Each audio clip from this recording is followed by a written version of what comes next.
جی بھائی بس خاموش ہے. سب سے پہلے عمرہ مبارک آپ. شکریہ. یہ بتائیے جس طرح سے کل سی ایم جو ہے ہوم منسٹر سے بھی ملے سے اور اسٹیٹ ہوڈ کے بارے میں بھی انہوں نے بیان دیا, تو اس والے سے کیا کہنا چاہیے؟ دیکھیے جو ابھی حال ہی میں 2 حادثے ہوئے, ایک بومائی سوپور میں وسیم میر کے ساتھ جس طرح اس کو نہتے آدمی کو, ایک ٹرک ڈرائیور غریب ہے, جس طرح اس کو گولی مار دی گئی, اور جو ڈاکٹر نے بھی بتایا کہ بہت نزدیکی سے اس کو گولی مار دی گئی. ٹائر کی وجہ سے اس کو گولی نہیں لگی بلکہ اسٹریٹ اس کو گولی مار دی گئی. اور اس کے بعد کٹھوا بلاور میں جیسے مکھن دین کو پولیس ہماری رکھوالی کے لیے ہے, اس کو اتنا ٹارچر کیا کہ وہ خودکشی کرنے کے لیے مجبور ہو گیا. اور ایسے میں انسان کو یہ خیال تھا کہ عمر صاحب جب ہوم منسٹر سے ملیں گے تو ان سے ان مسئلے کے بارے میں بات کریں گے, کیونکہ ہم کہتے ہیں, جیسے وہ خود بار بار کہتے ہیں, ہوم منسٹر صاحب کے جو ایڈوائزر ہیں ہمارے ہاتھ میں کچھ نہیں ہے. مگر وہ یہاں کے وزیر اعلیٰ ہیں, ان کے پاس 50 MLA ہیں, ان کے پاس ممبر پارلیمنٹ ہے, ان کی ایک اتھارٹی ہے.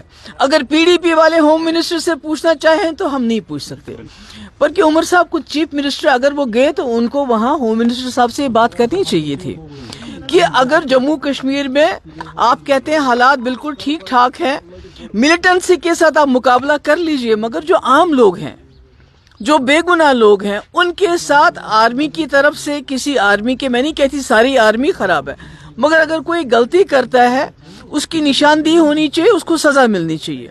اسی طرح جو بلاور کا SHO ہے, اس کے بارے میں عام طور سے یہ شکایت ہے کہ وہ وہاں لوگوں کو, نوجوانوں کو گرفتار کر کے ان سے پیسے وصول کرتا ہے, جو پیسہ نہیں دیتا ہے تو اس کو ملیٹنسی کے الزام میں بند کرتا ہے. آپ نے بھی وہ ویڈیو دیکھی ہوگی مکھن دین کی, وہ تو دل دہلانے والی چیز ہے. 25 سال کا جوان, چھوٹے چھوٹے 2 بچے, تو اس کو اتنا مجبور کیا گیا ہے کہ وہ قرآن پاک کو ہاتھ میں لے کے وہ خودکشی کرتا ہے. تو مجھے لگتا ہے کہ عمر صاحب کو یہ چیز دھیان میں رکھیے. اسٹیٹ ہوڈ تو ٹھیک ہے, آج نہیں کل نہیں پرسوں اسٹیٹ ہوڈ تو مل ہی جائے گا, مگر یہ جو جموں کشمیر کے لوگوں نے اتنی بڑی تعداد میں ووٹ دیا اس سرکار کو, کہ سب سے پہلے تو جان ہے, جان ہے تو جہان ہے. اسٹیٹ ہوڈ تب ہے جب انسان زندہ رہیں گے. تو مجھے یہ افسوس ہے کہ انہوں نے یہ بات نہیں کی, کرنی چاہیے تھی. دوسری بات میں یہ کہنا چاہتی ہوں کہ ہم اپوزیشن ہے, PDP اپوزیشن ہے, ہم کوئی ملیٹنٹ جماعت نہیں ہے. ہمارا ایک ڈیوٹی ہے, ہمارا فرض ہے اور ہمارا حق ہے, جہاں زیادتی ہوگی وہاں جا کے لوگوں کے ساتھ کھڑا رہنا. تو جس دن یہ واقعہ ہوا اس دن میں سوپور جانا چاہتی تھی, بومائی, اور التجا جموں جانا چاہتی تھی. بنا کسی بات کے سیکورٹی لائن سے کوئی ہمیں بتایا نہیں گیا کہ آپ کیوں نہیں جا سکتے, تو ہمارے گیٹ کے اوپر کنڈے دار تار, بڑے بڑے پتھر, بڑے بڑے تالے لگائے گئے. مطلب یہ کیا ہے؟ میں ایک چیف منسٹر رہ چکی ہوں, ہوم منسٹر کی بیٹی ہوں, التجا شی از اے لا ابائڈنگ سٹیزن, تو آپ بنا ہمیں بتائے, کوئی وجہ کے بنا کیا کہے, ہمارے دروازے کو لاک کر دیتے ہیں, تالا لگاتے ہیں. یہاں تک کہ جو اس کی گاڑی تھی, اس کے جو PSO ان کو روکا گیا, ان کو بولا کہ آپ وہاں نہیں جائیں گے.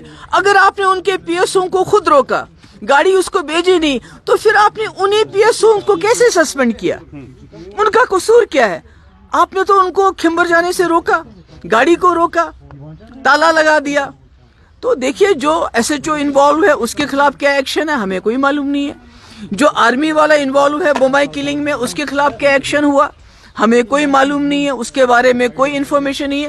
مگر التجا کے 2 PSO جن کا کوئی قصور نہیں ہے, حمید اور بشارت, جو اس لیے ساتھ ہے کہ ان کو التجا کی پروٹیکشن کرنی ہے, بلکہ التجا کی جاسوسی نہیں کرنی ہے, تو ان کو اس لیے سزا دی گئی کہ آپ التجا کی جاسوسی کیوں نہیں کرتے ہو. تو میں سمجھتی ہوں یہ بہت ہی افسوس کی بات ہے. میری گزارش ہے گورنمنٹ آف انڈیا سے کہ جموں کشمیر کے آپ اس رشتے کو گھسیٹیے مت, اس رشتے کو عزت سے اپنے ساتھ چلانے کی کوشش کیجیے. اور وہ تب تک نہیں چل سکتا جب تک جہاں جو